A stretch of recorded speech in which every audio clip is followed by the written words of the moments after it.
Hi everyone, Sana here.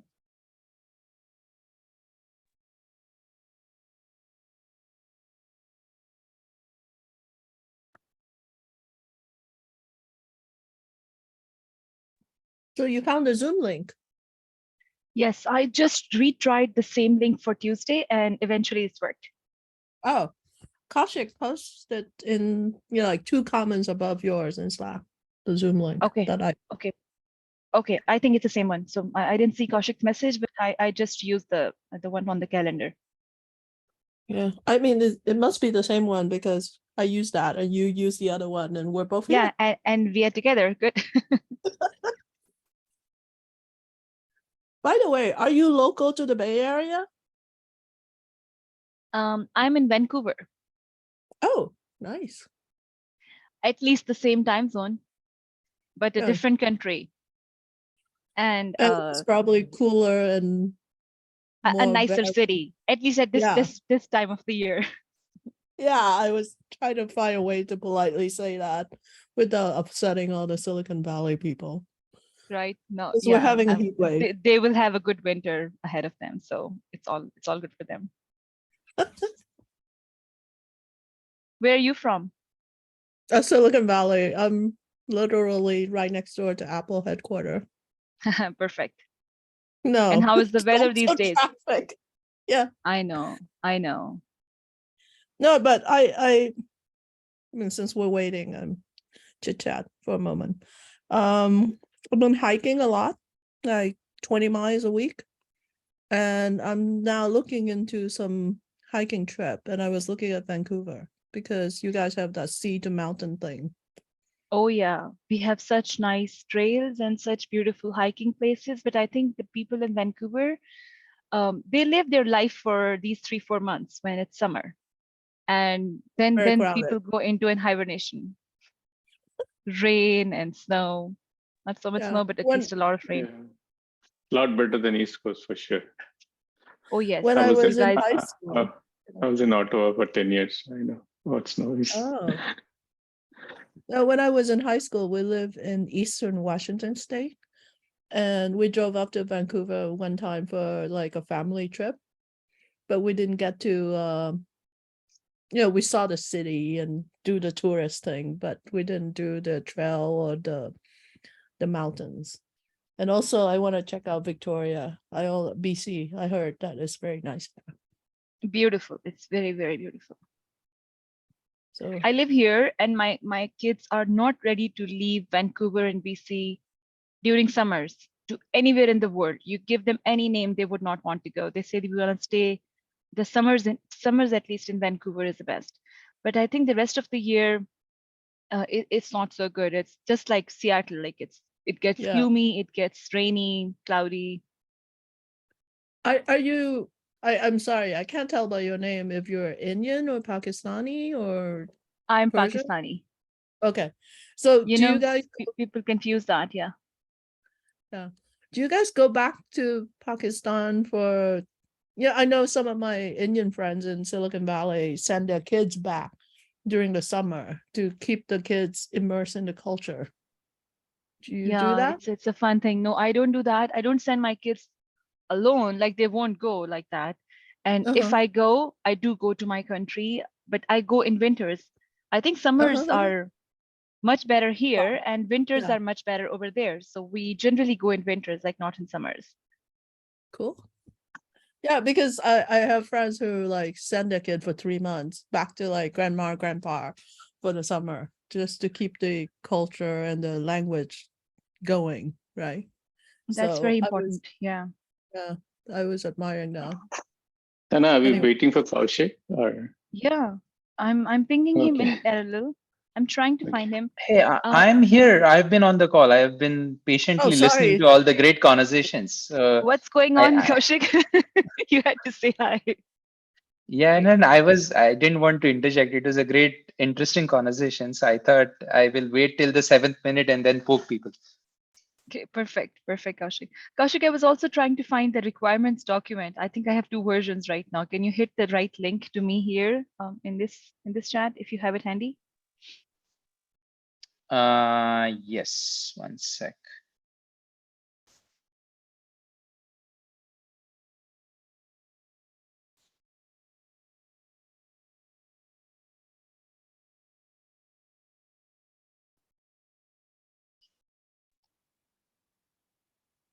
Yeah. Hi, Kaushik and Sana. So would Yeah. it be possible that today we get a 5 to 10 minutes for policy? Yes, Shabash. Kaushik agreed to that. I think I said thumbs Yeah. up too. So all good. We should do that. Okay. Okay. Thank you. Do you want to do that to start with? Given, can you you said you need 5 to 10 minutes. Hopefully that's, can you scope it that way? Yeah, sure. I'll try to finish as quickly as possible. Perfect. Okay. So let me share this screen.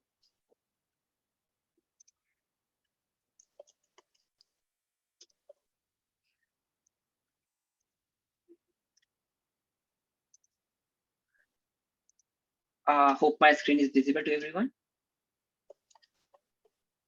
Yes. Yes, we can see that. Okay. Okay. So I'll just quickly start with what I think about the policy for the nephew. So I just gave the name as a Themis. So that is a Greek name which governs the law. So what exactly we see that the IT systems are rapidly growing, and also there's a lot of security concern when we work with the scale of entities or system, or even when we work in a distributed system, it make it more complex to manage the entire network. So those kind of scenario, we actually generally place the policy a single way to handle the entire system. So with that thought, I'm just bringing the policy. So now we are in a cloud native world, and our nephew is offering the solution to the telco in a cloud native way. So we need to bring the policy also from the cloud native world. So here, just I have brought one basic thought how we can enforce the policy. So actually, in the Napier, we see the KPT packages, right? So if you can see my pointer, so the KPT package, we transform, we hydrate, we enrich, and finally we push it to the workload cluster. So here I just try to give one use case. Let's say I would like to deploy some uh, some workload of the NFs in the O cloud using the O cloud, the specification given by Oran Alliance. So that we put it, and let's say we would like to make it more secure, and also we want to make our entire system more hardened. So in those cases, we can bring the policies. And we all know there's a well-established project, OPA, or the in the Kubernetes world, it is a gatekeeper. So it is there. So using that, we can define our policies and we can apply on the workload.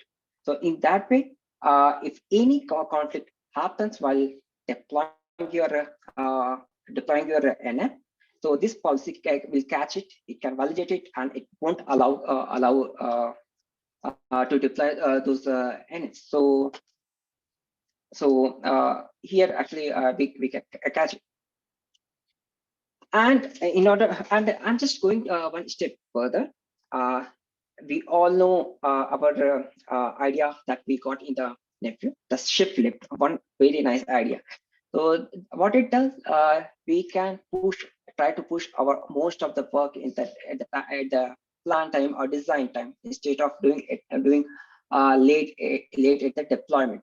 So similarly, here I'm visualizing why not to validate the policy at the design time when we do the when we do the our NF packaging is using the KPT packages.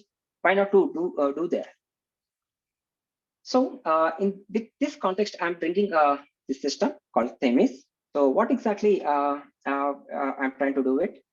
Let's do one step left policy framework, which does the policy validation at the time of KPT package hydration or package creation. So here the step one, which you are saying it, we are applying the policy at the runtime. So which is currently happening. So I would like to introduce the step 2. So where exactly we should do the validation of the policy at the time of design, and the benefit what we'll get. We at the design time itself we get to know that what are the problem in the package deployment, so that we should not wait till deployment to know that to understand finally get to know that there are some security concerns around this package. So this things actually we can brought, and in the next this slide, actually I'm just trying to go a step further to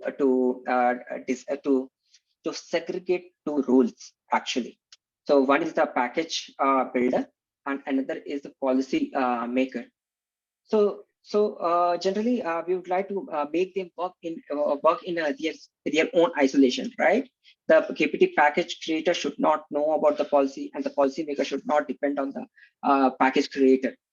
So using this kind of ideology, we can bring this clear rule segregation, and also whatever the policy is applied on your workload or your edge system or any cluster should be fetched at the time of packet design and do the validation. So that is the idea of the shift left. But yeah, this I completely agree. Everything can't be done shift left. Means I generally call it like structural and behavioral policy. So all the structural policy can be validated at the time of design time. But yeah, behavioral type of policies could be validated at the runtime. So we should go to the shift right approach. So this is just a theory part. I have a quick demo, and shall we take the question after that demo, or would like to take the question now? I think questions will can- take a lot of time. Let's finish the demo and then we can allow questions.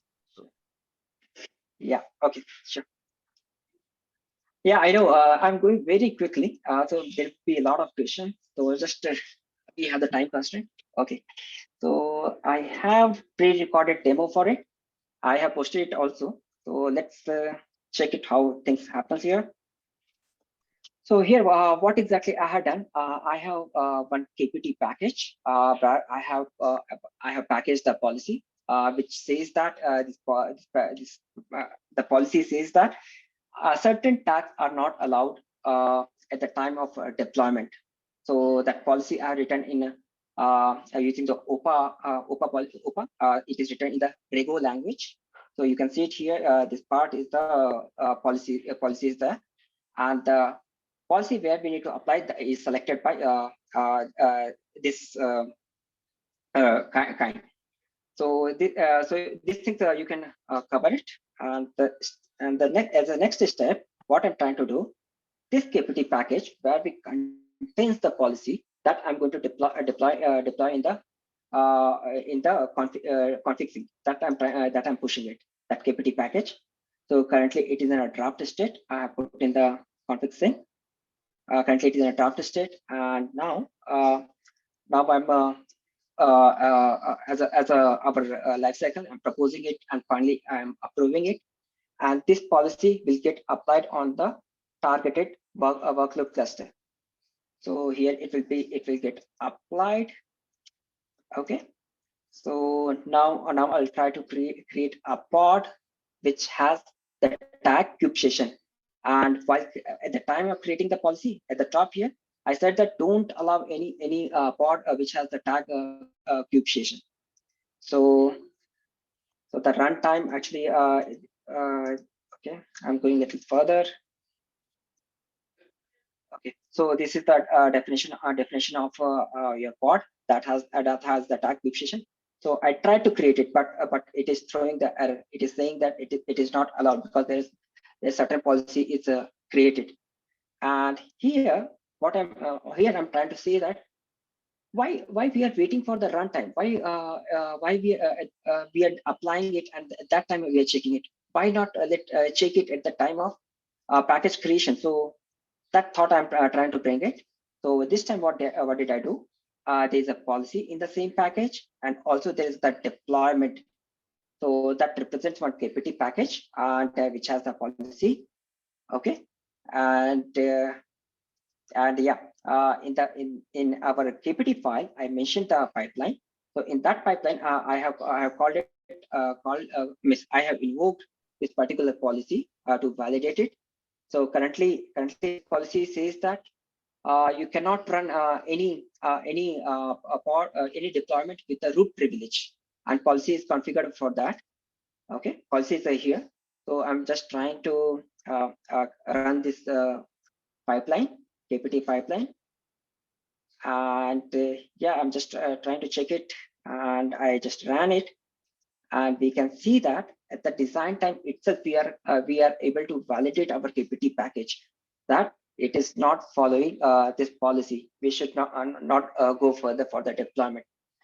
So yeah, so this is the one quick POC for this concept, and in the future we can bring this as a project which will be where we'll be writing the best practices to deploy any policies for the creating any NF or CNF, or we can bring the cloud native best practices, or RAN NF the best practices. Those things that we can bring as a policies, and at the time of package creation itself, we'll able to validate it, and we will able to harden our security at the deployment side. So yeah, this is the whole idea about the policies for how we are envisioning it.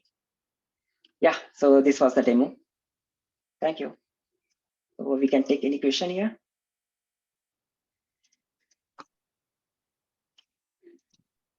There are a bunch of hands. I think Subhash, it's you yourself who has a hand, or maybe Ravi is next.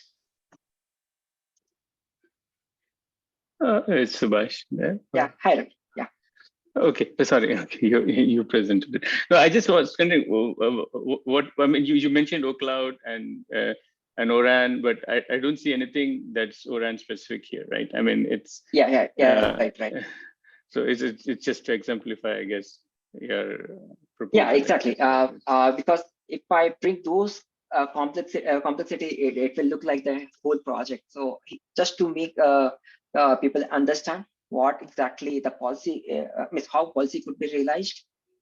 There are many use cases. It's like we can apply in the ORAN, we can apply in the core network. So multiple places we can apply it. Even also for the NFO artifacts, or within the NFO system, we can apply those policies.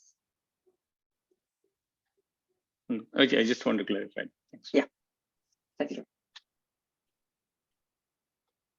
Okay. So any other questions? Actually, I'm not able to see. Okay, yeah, answer here. Yeah, hi, Bill. We can see you. Yeah, Liam here. I think I'm next. Yeah, like I've been looking at policy for a long time, and maybe the problem with the shift left is you're kind of checking different sorts of things in the design time. You're checking to see, well, okay, I know what's already loaded. What could potentially be a problem with my workload or whatever that I want to load, or how should I kind of tune it, or how should I dial it back? But the problem is that isn't going to be the situation. So you can check if you have a potential to have a problem at design time. But maybe the policy that you actually run at runtime can be actually very different, because there you're in the real situation, you know. Yeah. So you know, the policies that you run at design time for sure, but often because it's kind of static, you can kind of get around it with other techniques like kind of linting and you know, linting and validation things and so on. But it's at runtime, you know, when you want to keep certain applications between the, you know, between the crash barriers. That's what policy is useful for. You know, are you know, keeping within threshold or whatever? I kind of made the point in the chat, so I won't go on here. But it's sort of like, you know, if you want your low priority jobs to back off because your high priority jobs are, you know, running out of resources, you won't know that at design time, because it's kind of dynamic, and that's where policies really have their strength. So I think we just probably need to discuss and think this through. And look at it, I know we started up a work group on this earlier, and I haven't really been engaged because I've been busy on kind of getting you know, on really, you know, on the R1 stuff and on everyone else. But I think maybe it's something that we can talk about. I know OPA. I looked at it, and it's not. It's a sort of fits into the category of, say, the PDPs that we had in ONUP, where I was working on. So yeah, it's very useful, but we just need to think and gather on experiences from our other uses of policy. I think before we can, so maybe it's something that we can walk through in the or two time frame and see how we get on. Yeah, exactly. I totally agree with you, Liam. Actually, we have multiple options for the applying the policy. For example, gatekeeper is one of them. JS policy, and also Kaivernu, that is also one option. So these are the cloud native way of doing it. And obviously, yeah, in ONAP we have the policy framework. So some experience also we can gather from there, and we can find some kind of use case just to show the capability of the policy. And also I observed that in a automation workgroup, there's a requirement for the validating the packages. So they have multiple multiple KPT function in the pipeline. So they need to validate the end result. So I see some possibility also there where we can put the policy and validate the output of those KPT pipeline. And yeah, at the runtime, it's like the line 1 where we apply at the runtime. So definitely that is for the use cases. Those things we can address it. Yeah. Okay. Okay. Maybe I can go next. Thanks, Saurabh, for the presentation and a nice demo. I think it's an interesting topic, and yeah, same as security, we need some policy framework to be around in FU. My comment is very much related to what Ravi has also mentioned. We picked a very specific example and tried to anchor it with the ORAN in this example. I know, I mean, ORAN, they're itself discussing different level of policies, and you could have on an SMO level some sort of a high level policies, and within OCloud, you could have something like a low level policies on a per resource level. And I see Nifio fitting it into the OCloud ecosystem, right? And that could be one implementation which you are showing here. Yeah, so maybe, and I think verbally you have captured in this ORAN Alliance box. I think it could be good to make it more explicit that it's not the complete ORAN per se, but the specific OCloud workload cluster, right, within the OCloud boundaries. I think that would be helpful as well. And this, I see, like I mentioned, it's one of the implementation, and within ORAN, there are different policy mechanisms. It's a standardization body, so they don't go and discuss about the particular implementation, rather on a very much high level specifications that we are after. But whereas in Nifio, it's more of an implementation, and there we can talk about the tools like OPA or other tools, which has been shared in the chat as well. So yeah, just an observation on this. Yeah, Alok, yeah, thank you for the feedback. Definitely, yeah. Actually, I just wanted to bring some thought around the use case where we can position the policy.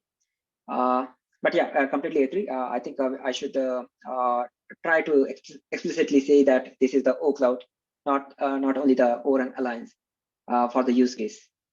But at the same time, I see there are some security specification also from the ORAN Alliance. Possibly those things that we can get in a R2 in this policy framework. So yeah, those things actually I visualize actually. Yeah, those are in workgroup 11. I think they are talking about right. securities. Yeah. Okay, sounds good. Thank you. Thank you.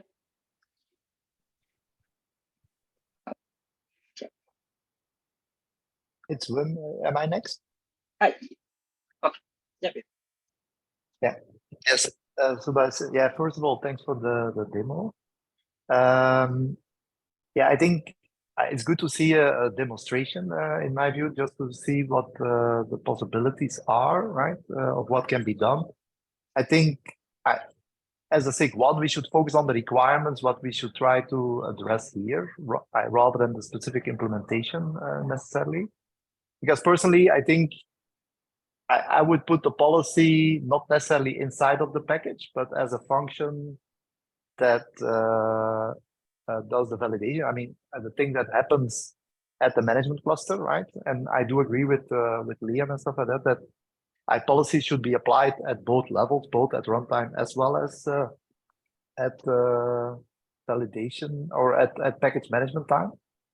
So we should probably make a distinction, but I would I recommend that we focus on the requirements that we want to address here.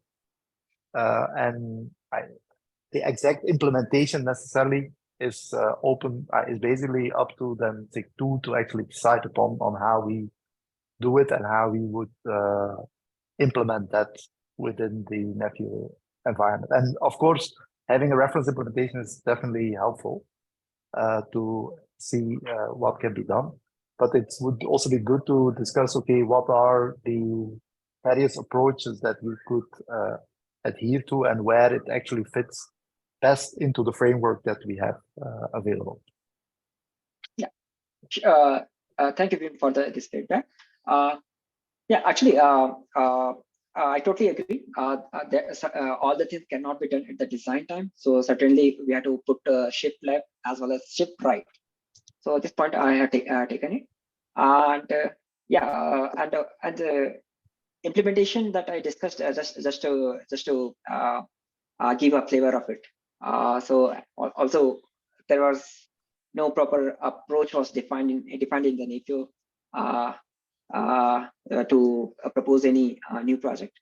So yeah, so just those thoughts I did these things.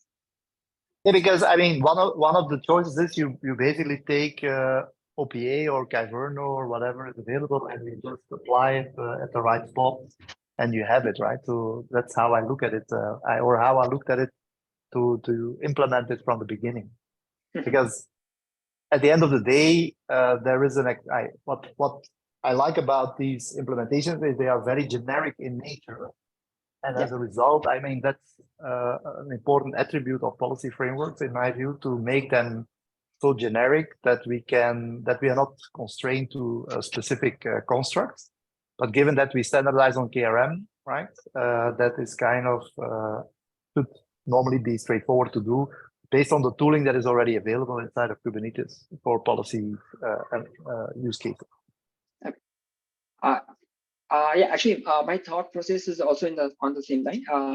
We could bring the Themis as an umbrella project, which can work with different policy enforcement points. So that could be Gatekeeper or Kyverno. So we should write some abstract wrapper, and Themis should able to handle it. Yeah. Okay. Thank you. Hello. Am I audible? Yes, Subhash, you're audible. Yeah. Kaushik, can you see on the queue who has the next hand raised?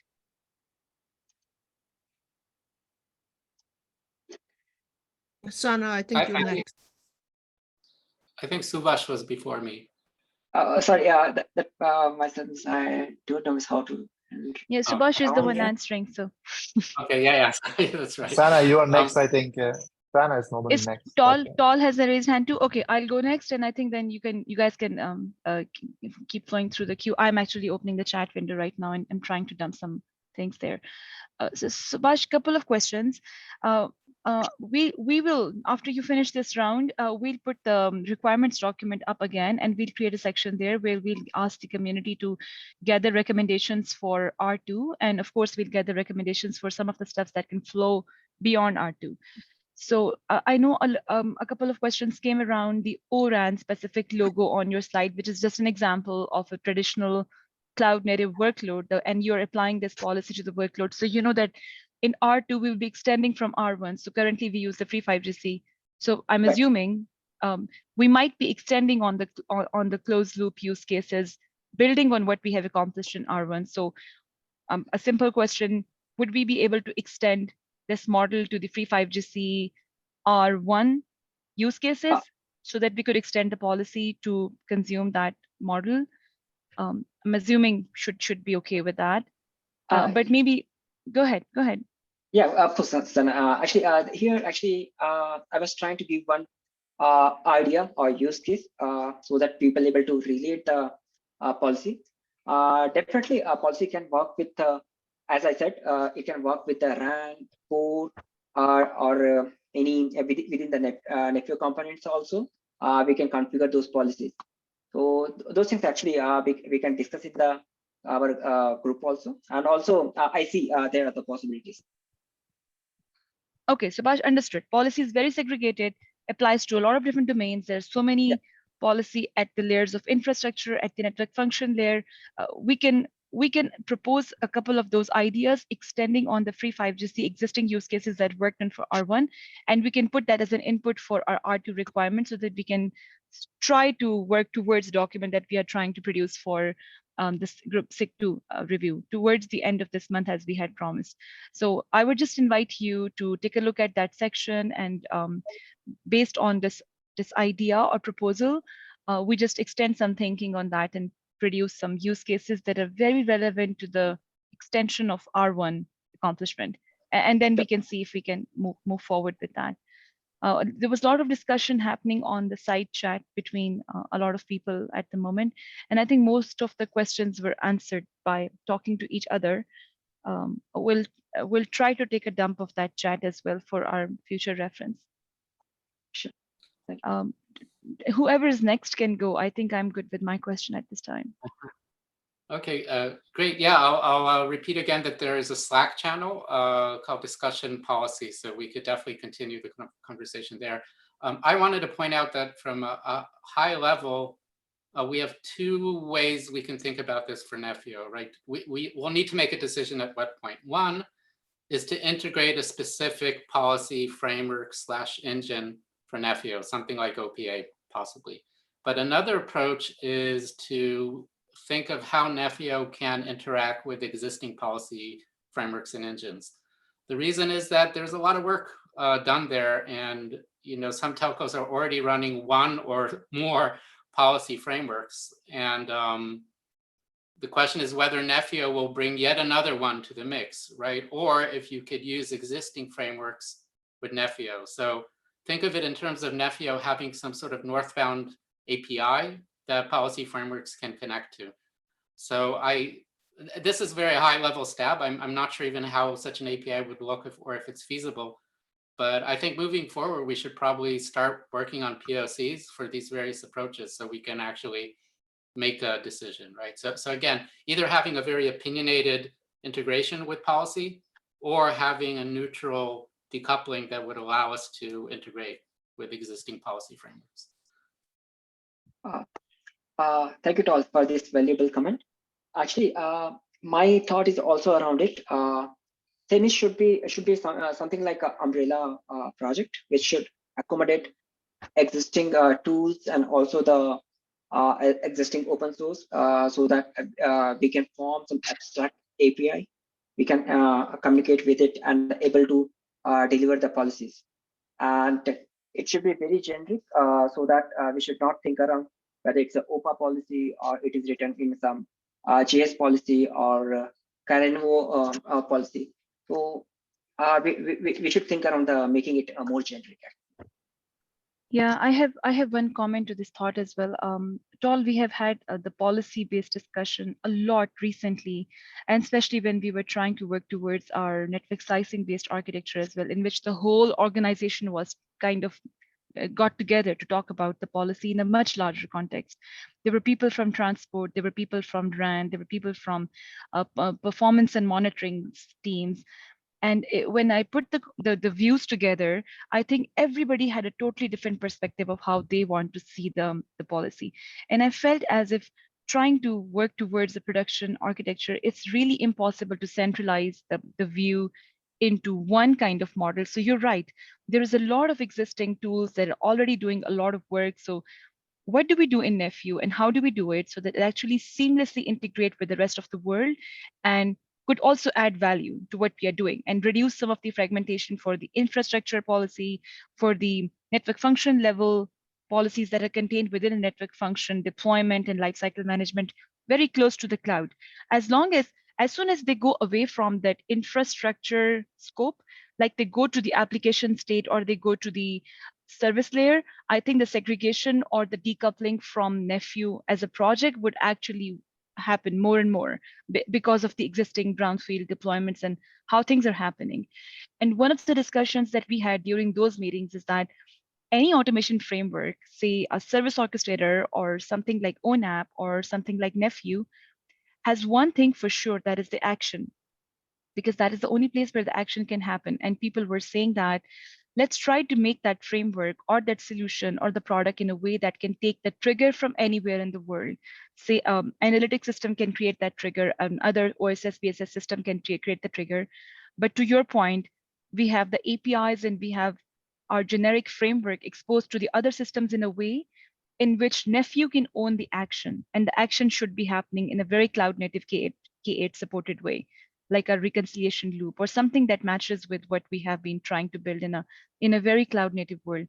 So to me, Nephew has to control everything that goes on the cloud and all the actions that happen on the cloud in a very cloud native way. I would not want a third party tool to be taking actions where this could be potentially a more simpler, generic, and a powerful mechanism to achieve within the Kubernetes construct. I think it's a very complex subject if we put that in the context of the overall telco layers and domains. Yeah. Actually, Stella, you also brought one very interesting point. We should focus on solving the problem of fragmentation policy framework. So that should be also taken care by Nephew, I think. Yeah, that would be a wish list. That would be a wish list. So what exists today is probably a lot of brownfield, but there are significant amount of problems with that brownfield as well. I think I expressed some of that in the requirements document from our experience perspective as well. Like for every network function, there might be a situation in which there's one different tool, a different language, and a different place where we are trying to develop network function lifecycle based policy. So at least at that level, the fragmentation can be reduced and we could adopt a generic framework for those. Now, there could be things that are beyond the context of just network function lifecycle management that goes to the application or the services layer, which could be something that we can look into in the longer run. But for the short term, we could focus on the Nephew scope and can simplify some of that existing fragmentation. And I think the other important part, which I felt is really important to consider, I worked on the ONAP policy, DCAE framework as well, long time ago. We did some work with the cloud optimization use cases. We did some work on the AI ML triggered cloud optimization. All that was fun. It was interesting work that we did. One thing that I felt different and one thing that I felt is a bottleneck for us to be adopted in production was the ease of use factor in how we are writing the policies and how we're implementing that. So I was looking at the side chat and Tol was giving a lot of good input on how the declarative modeling language used in OPA is Rego. We don't have a lot of experience working with that in our existing use cases, but it seems like the language is simple. And I would suggest that this language has to be simpler as we offer our Nephew-based framework, and that will also determine the rate of adoption for people who are trying to basically work towards that. I wasn't really happy with the ONAP DCAE-based policy construct because we were using rules, and even the rules was not powerful enough, and we had to change a lot of things at a lot of different places to be able to make one policy work. So I think those are the things that we can learn from and probably offer a simpler, easy to use framework when we do this for Nephew. Yeah, but yeah, I differ a little bit here. We should try to give option to user whatever their team is more capable of, or the competency where they have. They should able to write the policy. So that thought also I have it. let's say some company owns the team which is very good at OPA, so they should write their policy in the OPA. And if some other company very good at writing their policy in the JS policy or JavaScript, anything, so they should write it. So we should try to make it try to bring the genericity here. Yeah, so that was my input actually. All good, Subhash. Have you any other hands raised to discuss Yeah, the idea? I'm back. Go ahead. I'm back, Sana. So yeah, I just wanted to say one thing. I mean, when we discuss policy is an overloaded term in my view. Yeah. Because you mentioned, for example, what you mentioned before was like optimization policies, right? It's completely different than what you see here. These are actually validation policies that someone puts up. So maybe it's also good to clarify what type of policies we are aiming for to support potentially in R2, right?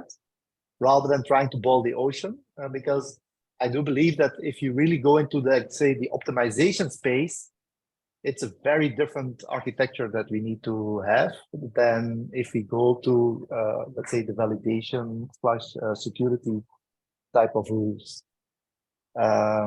So they are very distinct elements, and I think it's important to clarify what we are trying to aim for if we go down this policy track, right? Because they might have completely different implementation.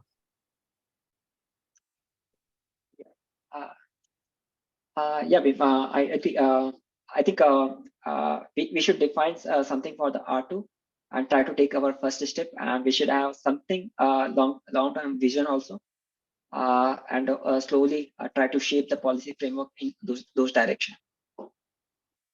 Maybe Sana would be able to guide us more on this question. I think a great idea for moving forward on the policy-based discussion would be to take some of that discussion on the Slack channel where Tol mentioned that we have a policy-based discussion.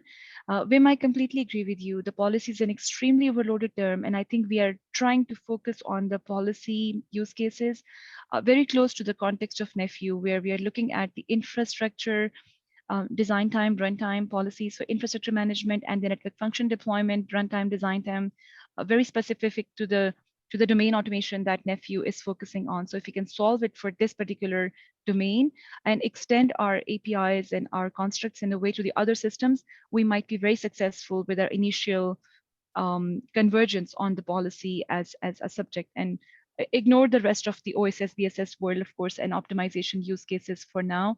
I think for the short term, that would be a very good approach for us to focus on. So Kaushik, there are two ideas right now. How do we gather the policy-based discussions? Maybe request for recommendations in our document where we are gathering the R2 inputs.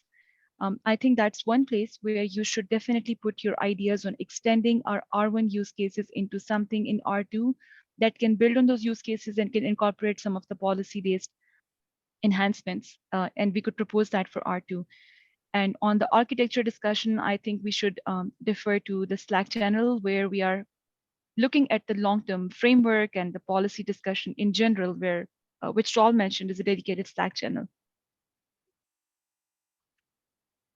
Hey, Sana, if I may, I think those two seems reasonable. I think one request I would do is to ground this. Telcos should provide more concrete requirements in terms of what policy frameworks are you using for domain versus services orchestrators today.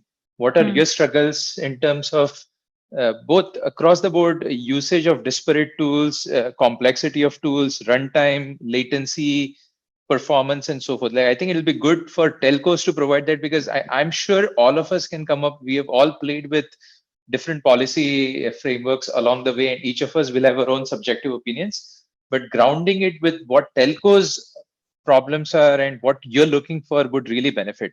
We should separately seek the inputs from the larger team, not to say everyone's inputs are not important, but it would be useful to have the telco view to contextualize how we should be solving for the end state. I do agree to solve for domain automation to start with, because the moment we try to bring how do we unify the policy frameworks with SO and other orchestration systems that coexist in a telco, it starts to become unwieldy. Of course, of course. Kaushik, I have captured some of the policy based struggles and challenges already in the requirements document. We should take a look at the other inputs from the other service providers who have tried to address that. If not, they should add more to that. But I think this was one of the subject that I have very explicitly raised, the fragmentation of tools and the fragmentation of our policy loops. Even the closed loops exist segregated across so many layers that sometimes the reconciliation between them is impossible. So some problems are there, and we should take a look at that, and we should also extract some more from the telco community to see what is it that we need to solve. That will be the North Star. And then what do we solve in R2? I think something that we can extend from those inputs. Yeah. Hey, are there more hands on this topic? Yeah, just I know one final comment from myself. Yeah, Yeah. I think maybe we need to focus on exposing kind of levers that policies can use, and then overlay the policy framework, a policy framework, or leave it optional for people to pick whichever one they want. You know, what are the things that it could be policy could exercise or could get for information or could trigger? That might be a way forward. Yeah, in the short term, you know, and then we can later think about, do we need, you know, what type of policy framework we need, or is it something that's just is part of the normal NEFIO workload?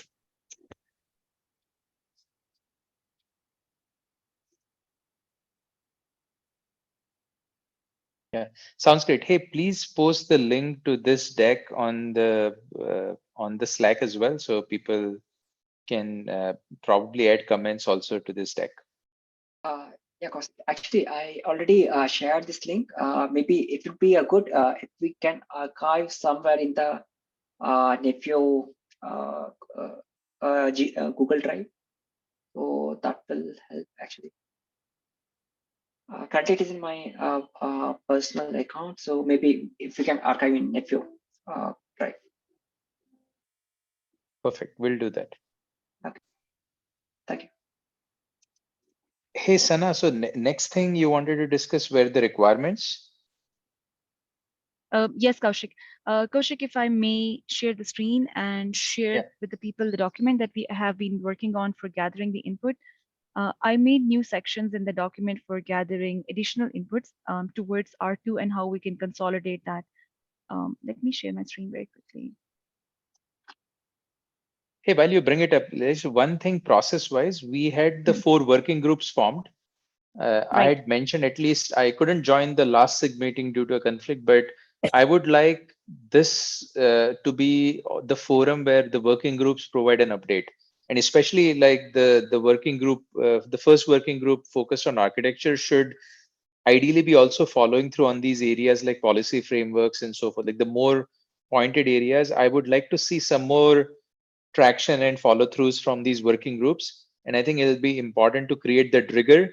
So moving forward, I will create an agenda item where every working group provides 5 minutes of updates in terms of what has been their body of work. We really need to come well together and exercise these working groups so that you know the overall community sees the benefit of what the working groups are leading to. Yeah. So Kaushik, one thing that we have not accomplished on the working group yet is basically the cadence of the meetings among each different working group. If you don't mind, maybe I'll stop sharing because I was only creating a place where we can start to input some of the requirements for R2. But it doesn't matter where we are putting this requirement. I think what's more important is to create the cadence for our subgroups and kind of align on some leads there. If you have the working groups document with you handy or somewhere. Yeah, 1 second. It is. Whenever I try to get this thing, I hit the internal one first. Kaushik and Sana, are there invites for these meetings? Because I haven't so seen them so far. Can you see the screen? Yes. Yeah, so I think the discussion, we should document it, was every working group will figure out the logistics of meeting schedules per se. I'm okay to have a specific cadence that is unified across all the working groups, but maybe not all working groups need to have the same cadence, right? Like working group on R2 might need to meet more often than working group on some brownfield integrations. It really depends on each working group's needs and so forth. But I would recommend they should try to meet maybe once a week to start with, and then figure out if they need to modulate it up and down depending on the case at hand. So I think maybe Sana, we should publish some guidance and recommendations, but the owner or the lead rather for each working group, which are the highlighted people in the document, should be the ones who should then following through in terms of scheduling the meetings, making sure they publish the agenda, provide the updates in this SIG1 meeting, and corral the team and so forth, right? It is really left to them to follow that through. Sana and myself will join most of these working groups where we are not already present, just to oversee the early, and ensure that things are trending well. But I would request the leads for each of these groups to really take shape and drive it. My Right. question is more, are these also invitations in Zoom and calendar Yeah, invites and all of Wim, that that's stuff? where we are going. Yeah, that's where we Okay. are going. So basically, the groups are just formed. I think we have to arrive at the cadence of meetings for these working groups. And I would suggest, Kaushik, to start with the working group 1 and 3. Uh, let's just park working group 4 for a little bit, maybe a couple of weeks, or maybe just a couple of weeks until we are able to deliver the R2 requirements. Let's start building the cadence for working group 1 and working group 3, and really focus discussions on creating the R2 document. Working group 1, just because so that they can look at the big picture and align the R2 is going in a way that is aligned with the long-term architecture. But the real focus is at this point in time, working group 3's deliverable, which is promised for July and now. So you said June 30th, but I think we should deliver the document by the end of this month. And if we can work on that, we can start the Zoom invite for the working group 3 on Fridays, if that works for people on this working group, and we can start together requirements on the R2.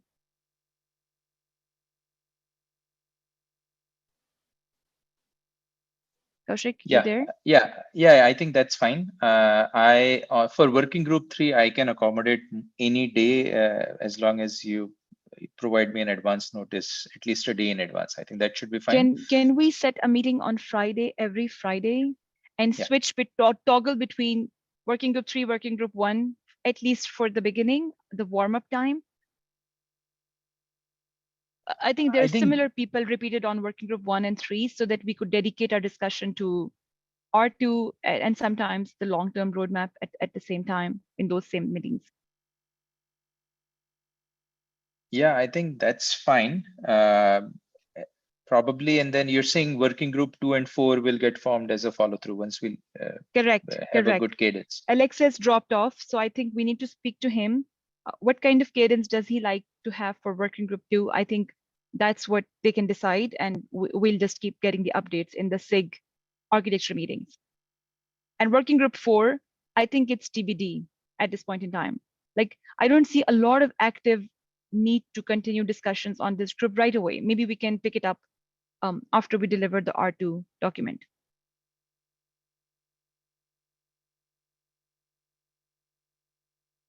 Yeah, I think that sounds fine. Okay. Sandeep has a hand as well.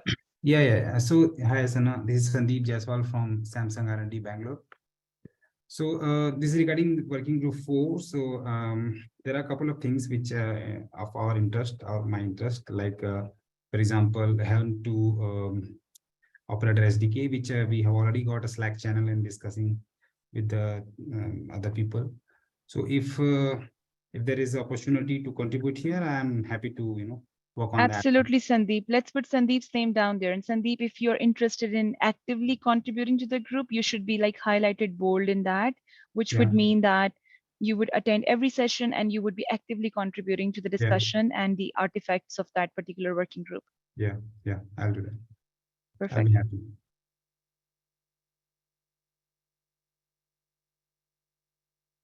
Yeah, Kaushik, let's add Sandeep's name on the working group 4. Yeah, And the we'll do that. volunteers are still open for this document.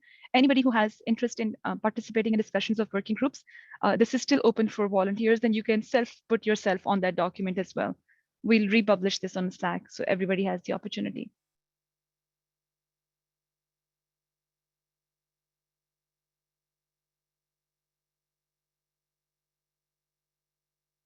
Thank you.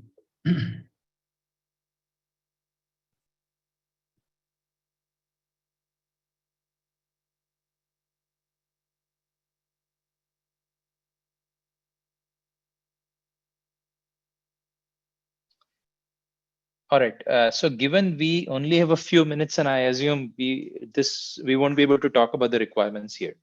So It's all either good. we should maybe, like we talked, we should do yet another SIG1 review meeting next week potentially, given there's so much of activity happening. If that's okay with you. I'm good either way. Kaushik, I have two ideas in my mind. Either we meet Friday to talk about the R2 requirements and try to structure our plans around that, or we meet on Monday again with the whole community and look into the working groups and find additional volunteers and try to structure ourselves in the working groups.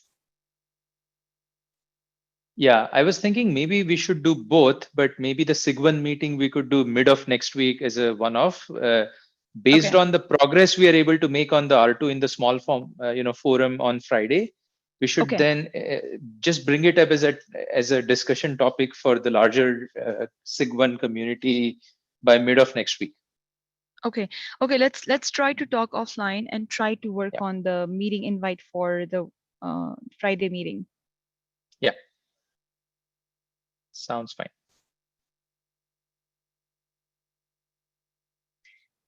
And we can repost the links on our Slack channel so that people get a refresher to these two documents. And if they have not given their comments or inputs and not volunteered yet, they can find another opportunity to be able to see that.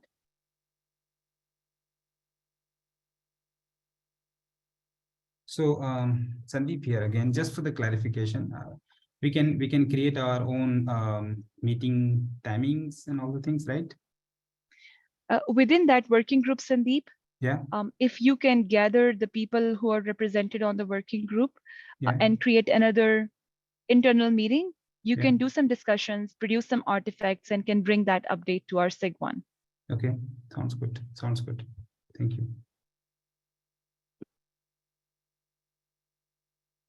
Yeah, hi, Sana, Subhash here. So, Yes, Subhash. So what should be the next step for the policy? Is it possible we could have another group or any specific date for meeting and designing the use case and the framework discussion? Subhash, come again. What should be the next step for policy framework discussion? Like how to form the project and how to form the repos and use cases, how to bring those things. So Subhash, I think for the best input we can start for the policy at this stage is to gather some use cases for R2. And there is a document that we shared, and there is a section in the document that is specifically asking for inputs for R2 use cases. If you have some concrete use cases that can extend on R1, just input your suggestions in the document, and we will together review that in the working group 3 as well. And for long-term policy discussion, I think our contributions should be focused towards work group 1. So if you can represent yourself as one of the active contributors on work group 1, I think we can look into the long-term policy-based framework in our architecture and long-term roadmap at the same time. So if let's say if we are able to form one group, so could we drive the project? Do you suggest that we should have a separate working group for policy, not in among the existing working groups, the policy-based discussion? Or maybe we can create another work group or another sub project just for the R2 or R3 work. And the long-term vision, definitely we work with the work group 1. Yeah, Subhash, for R2, use cases, workgroup 3 is already formed. So if there are specific use cases that you suggest or propose for R2, that has to be done through working group 3. That's on the screen that Kaushik is sharing. Okay, sure. Okay, thank you. And my personal feeling is that the policy is really incorporated with the architecture and roadmap in the longer view. So for the long-term roadmap around the policy, we should take a look at that in the architecture and long-term roadmap working group 1. Okay. If you have some additional ideas, we can actually incorporate that into that particular working group. And if you want, you could be the active participant on any of these groups. Like that would mean that you're actively contributing to those ideas and producing some artifacts and documents that would become a part of our documentation. Yeah, thank you, Sana, for the clarity. Thank you. Hello. Yes, Joseph, we Hello. can hear you. Yeah. So we are actually interested in contributing on topics related to RAN. For example, operators for RAN. So is there to be added to the requirement document that you were mentioning earlier, or would we have a separate discussion on requirements for R2? So to me, Joseph, everybody who has some strong recommendations for R2 should all gather inputs in the R2 document where we are requesting for inputs. If you are generally interested in participating in the nephew-based discussions with ORAN, you should also put your name on the working group 2 and start contributing as an active contributor to that group, which is open for volunteers at this time. Alexis volunteered himself as an active contributor and his name is in the bold. So if you are the active contributor, means you want to drive the discussions on the ORAN use cases towards nephew, your name should be on the working group too. And I think Kaushik is updating that. Yeah, okay. Not only specific to ORAN, it's generically RAN also. So operators for RAN, even for other open source RAN software, not specifically to ORAN. So maybe working group 3 also I can be Absolutely. helpful. Absolutely. Let's put your names in all the working groups and you should contribute. This document is open for volunteers and very happy Oh, to include more people there. okay, yeah, thank you. Thanks.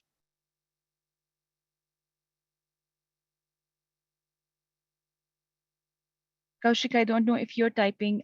Let's include Joseph's name on the working group 2 and 3 as well, as he's very interested in contributing to those discussions and work.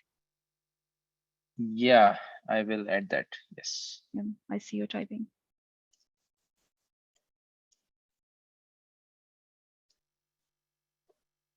Yeah, in general, request everyone to please self-nominate yourself based on Right. your interest to one or more. And we will try to schedule starting later this week for working group 1/3, and we should then expand that to all the working groups.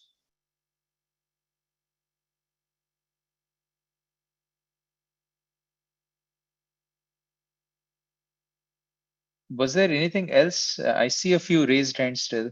Are those still hands or people have additional comments?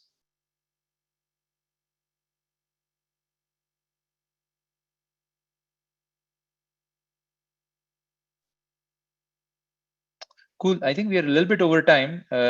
Yeah, but it was a great discussion on policy. We took a few clear action items on that. We talked about the working groups. Anything else, Anna, you would like to remind the community before we close? I think Kaushik, we are good. I would love to paste both of these links again in the Slack channel because some of the people dropped and they might not have gotten attention to their inputs. And then we should also talk about on our Slack channel how we are meeting on the Friday for the working group 2 discussion. So everybody, the invite should be open to everyone, but I think whoever can make it should make it, and we should carry forward a discussion on R2 there.